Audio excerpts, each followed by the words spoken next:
केंद्र सरकार ने नागरिकता संशोधन विधेयक लागू करने की घोषणा कर दी है। नमस्कार, द पेन डाउन में आपका स्वागत है। मैं हूं पीयूष त्रिपाठी। नागरिकता संशोधन विधेयक CAA लागू करने की घोषणा 11 मार्च 2024 को कर दी गई। हालांकि यह कानून संसद से 4 वर्ष पहले 2019 में ही पारित हो चुका था।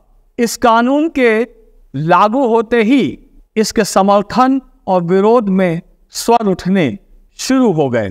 जब से सरकार ने सिटीजनशिप अमेंडमेंट एक्ट लाने की घोषणा की थी, तब से ही ये कानून चर्चा में है। कहा जा रहा है कि इस कानून का आने का फायदा सरकार को आगामी लोकसभा चुनाव में मिल सकता है, लेकिन इसका विरोध क्यों हो रहा है, आइए देखते हैं इस खास रिपोर्ट में।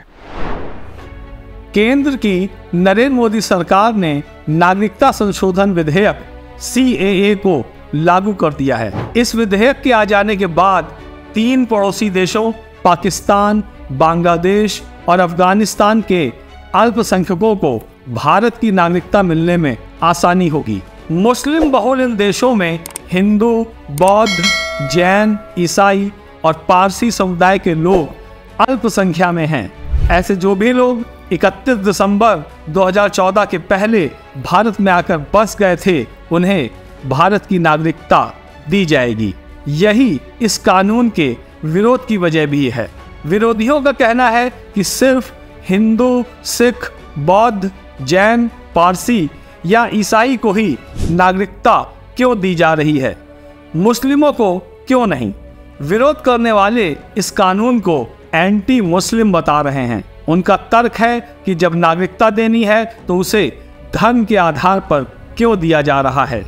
वहीं सरकार का तर्क है कि पाकिस्तान, बांग्लादेश और अफगानिस्तान इस्लामी देश हैं, जहां पर मुस्लिम बहुसंख्यक हैं और इन देशों में गैर मुस्लिमों को धर्म के आधार पर सताया जाता है, जिससे गैर मुस्लिम इन देशों में पीड़ित होने के बाद भागकर भारत आ गए।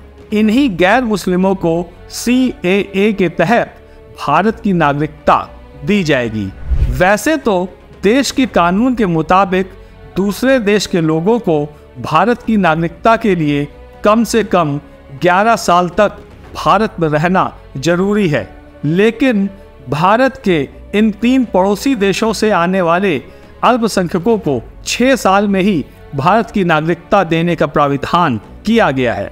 नागरिकता संशोधन कानून लागू होते ही 31,000 से अधिक लोग भारत की नागरिकता हासिल कर पाएंगे। ये सभी बांग्लादेश, पाकिस्तान और अफगानिस्तान से आए गैर मुस्लिम अल्पसंख्यक हैं, जो धार्मिक प्रताड़ना के चलते इन देशों से भागकर भारत आ गए थे। सरकार ने नागरिकता हासिल करने के लिए एक पोर्टल भी बनाया है। आवेदक नागरिकता के लिए अपने मोबाइल से भी आवेदन कर सकता है। आवेदकों से कोई दस्तावेज नहीं मांगा जाएगा, उन्हें सिर्फ वो वर्ष बताना होगा जब वो भारत आए थे। केंद्रीय गृह मंत्रालय उनके आवेदन की जांच करने के बाद नागरिकता जारी कर देगा। यहाँ पर सरकार ने ये भी स्पष्ट किया है कि किसी भी भारतीय की नागरिकता छीनी नहीं जाएगी। हालांकि देश के पूर्वोत्तर राज्यों में इस कानून को लेकर एक अलग तरह का ही भय व्याप्त है और इसी वजह से वहां CAA का विरोध हो रहा है। पूर्वोत्तर राज्यों की ज्यादातर आबादी अनुसूचित जनजाति यानी आदिवासियों की है, जिनकी अपनी संस्कृति और परंपराएं हैं। नॉर्थ ईस्ट के इन राज्यों में बांग्लादेश से बहुत से हिंदू शरणार्थी आकर बस गए हैं।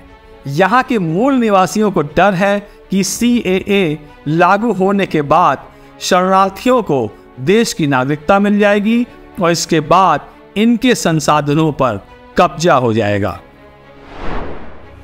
जो लोग इस कानून के विरोध में हैं, वो इसे मुस्लिम विरोधी भी बता रहे हैं। हालांकि सरकार ने स्पष्ट किया है कि यह कानून सिर्फ उन लोगों को नागरिकता देगा जो पड़ोसी देशों में, भारत के पड़ोसी देशों में, पाकिस्तान में, बांग्लादेश में, अफगानिस्तान में अल्पसंख्यक हैं, जैसे जैन, हिंदू, बौद्ध, पारसी, ईसाई, सिख, ऐसे लोग जो 2014 से पहले भारत में शरणार्थी के रूप में आए, उन्हें इस कानून के तहत भारत की नागरिकता दी जाएगी। सरकार का तर्क है कि ये सभी मुस्लिम बहुल राष्ट्र हैं और यहाँ पे मुस्लिम बहुसंख्यक हैं और ये कानून सिर्फ इन देशों से आने वाले अल्पसंख्यकों को नागरिकता देने के लिए है। आप हमारा channel the pen down like और सब्सक्राइब जरूर करें और अपना सपोर्ट हमारे साथ बनाए रखें। धन्यवाद।